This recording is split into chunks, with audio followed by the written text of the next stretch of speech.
حقيقة أخبرتني الزميلة الأستاذة نهاوند العميري أن الزميلة الأستاذة لميس الحديدي قالت إن أنا كنت موجود عند مقر الانتخابات، لجنة انتخابات الرئاسة، وقالت أن الجماهير استقبلتني بحفاوة وحملتني على الأعناق، وهذا حدث بالفعل، ولكن لم أتمكن من دخول المقر وقفلوا الباب في وشي وقعدت أخبط ومحدش فتح لي.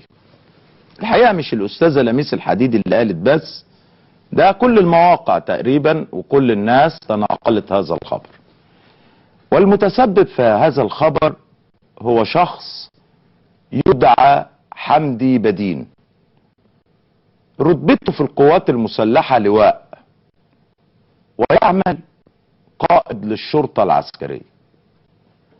الحقيقة أنا بعد هذا الموقف غادرت المكان، وبيني وبين نفسي قلت سوف أجعلن من المدعو حمدي بدين الذي يعمل قائدا للشرطة العسكرية برتبة لواء هو حدوتة مصرية في هذه الليلة.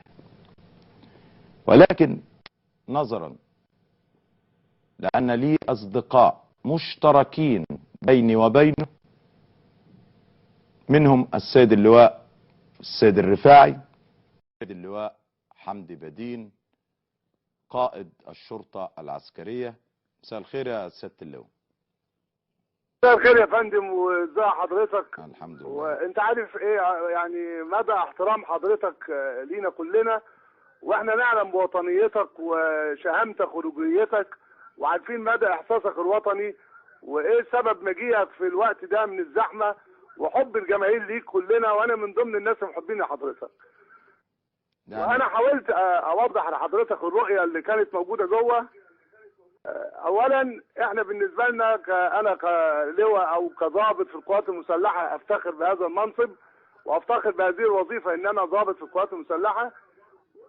تواجدنا في هذا المكان اولا لحفظ الامن والامان، واحنا بقالنا فيه يمكن من بدايه اللجنه ما اضطربنا ان احنا نكون موجودين للتامين.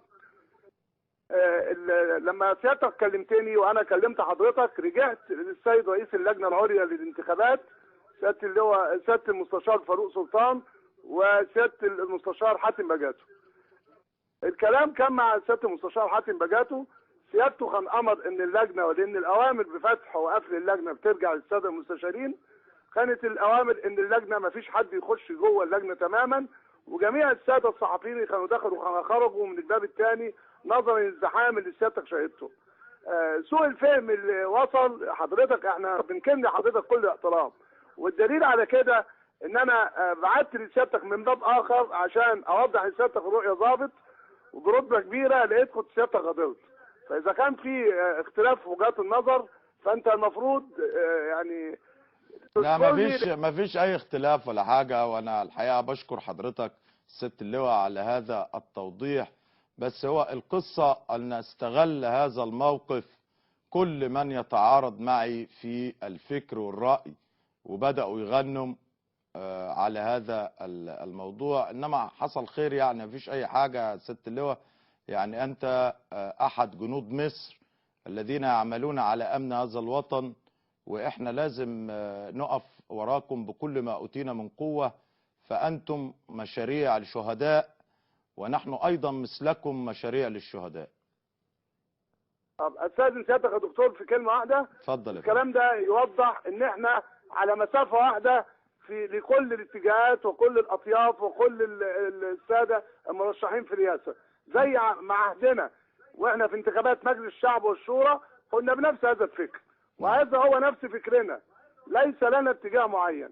نعم. فاذا كان عشان يعني ما فيش اي حد يقول دخل الدكتور عكاشة ليه او دخل سين او صاد او عين، رجعنا للسيد رئيس اللجنه، رجعنا للسيد الدكتور سياده المستشار حاتم بجاتو، وانا قلت له بالمناسبه، قلت له الدكتور عكاشة زعل وزعلان انه كان عايز يخش، فقال لي اللجنه اتقفلت، قرار على كل الناس، احترمنا هذا القرار. فارجو ان سيادتك تكون وضحت الصوره، وانا يعني ازعجني ان حضرتك تبقى زعلان وزعلان مني انا بالذات. لا يا فندم، انا تحت امرك، وانا بشكر حضرتك يا سياده اللواء، ومفيش زعل ولا حاجه. يعني انا بس يعني الحمد لله ان السيد اللواء حمدي بدين وضح الصوره